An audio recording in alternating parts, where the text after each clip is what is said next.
اور زیورات اور قیمتی تحائف سے بھرے ہوئے جستی صندوق کو بھی اڑا لیا تھا۔ ظاہر ہے دلہن رانی اور مذکورہ صندوق کو بھی گھوڑوں پر ہی لادا گیا تھا، لہٰذا کم و بیش 2 افراد کا وزن بڑھ گیا، اور یقیناً 2 گھوڑوں پر اس وزن کو تقسیم کر کے لادا گیا ہوگا۔ ایک گھڑ سوار ڈاکو نے دلہن کو سنبھالا ہوگا اور دوسرے نے قیمتی ملبوسات اور زیورات سے بھرے ہوئے صندوق کو۔ اس حساب سے اگر دیکھا جاتا تو کھوجی دین محمد 100% درست نتائج اخذ کر رہا تھا۔ میں نے اضطراری لہجے میں کہا، بابا دینا، ہم اس کھرے کا تعاقب کریں گے جس میں 8 افراد سوار تھے۔ مجھے اندازہ ہو گیا تھا، کھوجی نے پر اعتماد لہجے میں تبصرہ کیا۔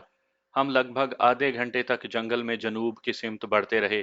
اس دوران میں کبھی ہم گھوڑوں پر سوار ہو جاتے اور کبھی گھوڑوں کی لگام تھام کر ساتھ ساتھ پیدل چلنے لگتے۔ کھوجی دین محمد ہم سے چند قدم آگے تھا۔ ہم اس وقت جس فن اور ہنر کی روشنی میں سفر کر رہے تھے، اس کا ماہر اور عالم بہرحال دین محمد کھوجی ہی تھا، لہٰذا اس کی پیروی ہم پر لازم تھی۔ کم و بیش آدھا میل جنگل کے اندر آنے کے بعد دین محمد رک گیا۔ مجبوراً ہمیں بھی رکنا پڑا۔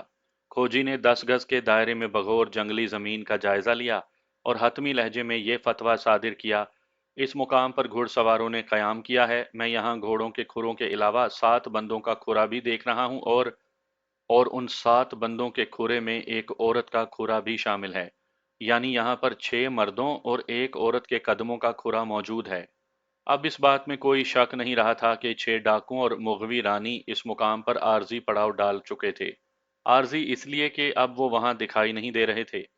میں نے پوچھا، تم جن 6 مردوں اور ایک عورت کے کھرے کی بات کرتے ہو، وہ ساتوں اب یہاں موجود نہیں۔ ذرا یہ بھی پتا چلاؤ آگے کس طرف گئے؟ ابھی لیں جناب۔ یہ کہتے ہوئے وہ اپنے کام میں مصروف ہو گیا۔ 10 منٹ کے بعد اس نے واپس آ کر فیصلہ کن لہجے میں کہا، جناب، میں یہ تو نہیں بتا سکتا کہ ان لوگوں نے یہاں کتنا قیام کیا، مگر ایک بات کا مجھے وثوق ہے، وہ یہاں سے واپس راہ گزر کی طرف گئے ہیں۔ یہ کیا کہہ رہے ہو دین محمد؟ اس کی بات سن کر میں اچھل پڑا۔ میں بالکل ٹھیک کہہ رہا ہوں سرکار، وہ اٹل لہجے میں بولا۔ لیکن وہ واپس کیسے جا سکتے ہیں؟ اس کی بات ہضم ہونے والی نہیں تھی۔ وہ اپنی دھن میں بولتا چلا گیا، تھانے دار صاحب، تھوڑے فاصلے پر میں نے پھر 6 گھوڑوں کے سموں کا کھرا ڈھونڈا ہے۔ لگتا ہے 7ویں عورت کو انہوں نے دوبارہ کسی گھوڑے پر سوار کر لیا تھا۔ ان 6 گھوڑوں کے کھروں میں 2 کھرے وہی بات ظاہر کر رہے ہیں، یعنی ایک ایک گھوڑے پر 2 سوار۔